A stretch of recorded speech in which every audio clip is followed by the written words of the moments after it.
ऐसी मान्यता है कि जिस किसी ने भी भारत के आंध्र प्रदेश में स्थित बालाजी के धाम के देवता भगवान श्री बालाजी वेंकटेश्वर के बारे में जाना और भगवान की लीला के सामने नतमस्तक हो गया, और जो भी इस मंदिर में एक बार गया उसकी किस्मत खुल गई।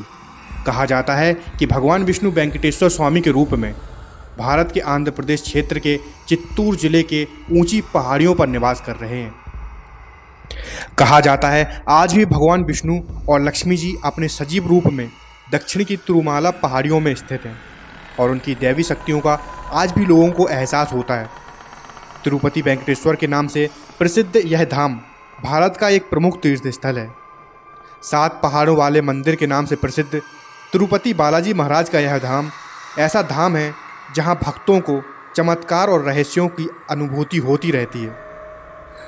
साथ ही समय समय पर इस धाम के देवता अपने भक्तों को अपनी जीवंतता का आभास कराते रहते हैं। आइए जानते हैं भगवान वेंकटेश्वर के ऐसे रहस्यों के बारे में जिन्होंने विज्ञान को तक हिला कर रख दिया। ये रहस्य सदियों से रहस्य बने हुए हैं और आज भी विज्ञान इन रहस्यों को नहीं जान पाया। नमस्कार, मेरा नाम है शिवम और आप देख रहे हैं एक्सप्लोर द अनसीन। दक्षिण भारत के इस तिरुपति बालाजी के मंदिर को कब किसके द्वारा बनाया गया, इस बात का निश्चित प्रमाण आज तक नहीं मिला। कुछ इतिहासकार इस मंदिर की स्थापना 5वीं शताब्दी की मानते हैं तो कुछ 6ठी शताब्दी की। वास्तव में इस मंदिर का संस्थापक कौन था, इस बारे में कोई पुख्ता सबूत आज तक नहीं मिला। कहते हैं कि जब विजयनगर के राजाओं ने बालाजी के मंदिर को सुंदर बनाने के लिए और साज श्रृंगार के लिए इस मंदिर में धन लगाया, उन राजाओं के धन में आश्चर्यजनक रूप से कई गुना वृद्धि होने लगी और इसके बाद से यह बात इतिहास में प्रसिद्ध हो गई कि इस धाम के देवता धन के देवता। तिरुपति बालाजी वह भगवान हैं जो भक्तों के द्वारा स्वयं भी अत्यंत धनवान रहते हैं, अर्थात यहाँ आने वाले भक्तों की तरफ से प्रचुर मात्रा में धन का चढ़ावा आता है। ऐसी मान्यता है कि तिरुपति बालाजी मंदिर की चौखट पर पारस पत्थर है जिसको स्पर्श करते ही भक्तों के जीवन में धन और संपत्ति की वर्षा होने लगती है। कहते हैं कि जब बालाजी की आरती की जाती है तो भगवान की मूर्ति मुस्कुराने लगती है।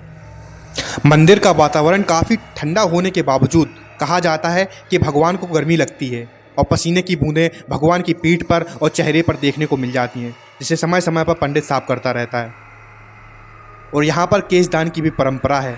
कहा जाता है जब लोग यहाँ आप मनोकामना मांगने आते हैं और उनकी मनोकामनाएं पूरी हो जाती हैं तो लोग यहाँ दोबारा आकर अपने केश को दान करते हैं और यहाँ प्रतिदिन लगभग 20,000 से ज़्यादा लोग केश दान करते हैं। केश दान करने की यह परंपरा कब शुरू हुई इस बारे में कोई जानकारी नहीं है।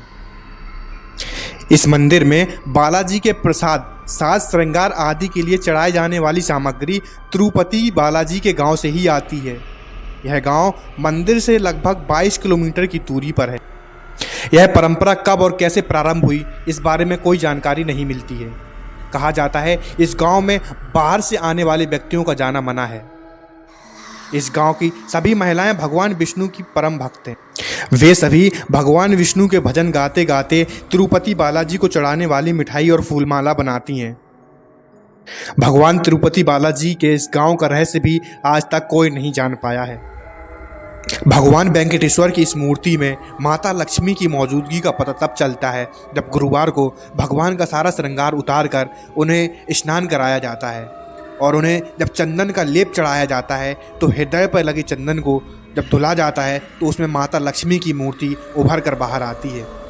इस मंदिर के गर्भगृह में सालों से जलने वाला यह दीपक भी एक रहस्य है।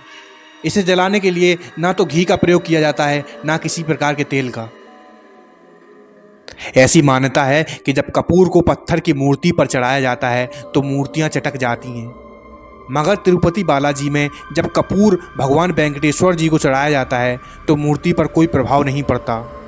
और ऐसा क्यों होता है यह अभी तक रहस्य बना हुआ है। इस धाम में तिरुपति वेंकटेश्वर मंदिर के द्वार पर एक छड़ी रखी हुई है। यह छड़ी भक्तों को अत्यधिक आकर्षित करती है। मंदिर की छड़ी के पीछे कई पौराणिक कथाएं प्रचलित हैं। कुछ लोगों का कहना है कि भगवान विष्णु जब इस धरती पर मां लक्ष्मी की तलाश करते हुए आए तब उनके हाथ में यह जादुई छड़ी थी। यह छड़ी भगवान विष्णु को पृथ्वी पर माता लक्ष्मी का पता बता रही थी। इस धाम में आने पर ऐसा लगता है कि अभी अभी भगवान विष्णु छड़ी द्वार पर रखकर मूर्तिबद्ध हो गए हों। यह छड़ी आज भी भगवान विष्णु के जीवंत होने का प्रमाण दे रही है। ऐसा माना जाता है कि यह वही छड़ी है जिससे बचपन में बालाजी को चोट लगी थी और आज भी बालाजी के चेहरे पर चोट का घाव है। इसलिए आज भी बालाजी की मूर्ति के चेहरे पर चंदन का लेप लगाया जाता है ताकि वह घाव भर सके। तिरुपति बालाजी वह स्थान है जहाँ के देवता को मात्र प्रणाम करने से आपके सफलता के द्वार खुल जाते हैं। इसलिए कोई भी राजनीतिक नेता चुनाव लड़ने से पूर्व और कोई भी फिल्म अभिनेता अपनी फिल्म की शुरुआत करने से पूर्व इस मंदिर में आकर माथा अवश्य टेकते हैं। ऐसी मान्यता है कि अपनी मनोकामना सच्चे दिल से मांगने पर बालाजी उनकी मनोकामना पूरी कर देते हैं। यह सबसे अमीर मंदिर है। इस मंदिर की अपार श्रद्धा देश विदेश के लोगों को अपनी ओर खींचती है।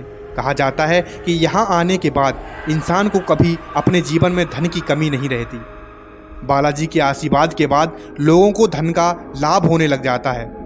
इसके बाद भक्तगण अपने लाभ का कुछ हिस्सा तिरुपति बालाजी के धाम में चढ़ाने आते हैं। लोगों ने देखा कि तिरुपति में धन चढ़ाने से उनका व्यवसाय दिन दोगुनी रात चौगुनी तरक्की करने लगा। इसके बाद लाखों की तादाद में लोग बालाजी महाराज के परम भक्त बन गए। जिस प्रकार लोग अपनी आय का एक भाग घर परिवार के सबसे बड़े व्यक्ति को देते हैं, उसी प्रकार लोग अपनी इनकम का एक हिस्सा तिरुपति महाराज के चरणों में चढ़ाने लगे। इस प्रकार भक्तों के द्वारा दिया गया धन मंदिर में बढ़ने लगा और दूसरी तरफ उनके घरों में भी। तो ये थे भगवान वेंकटेश्वर स्वामी के मंदिर के कुछ अनसुलझे रहस्य। अगर आपको हमारा वीडियो पसंद आया हो तो वीडियो को लाइक करें, चैनल को सब्सक्राइब जरूर कर लीजिए ताकि भविष्य में आने वाले वीडियोज आप तक सरलता से पहुंचते रहें। धन्यवाद।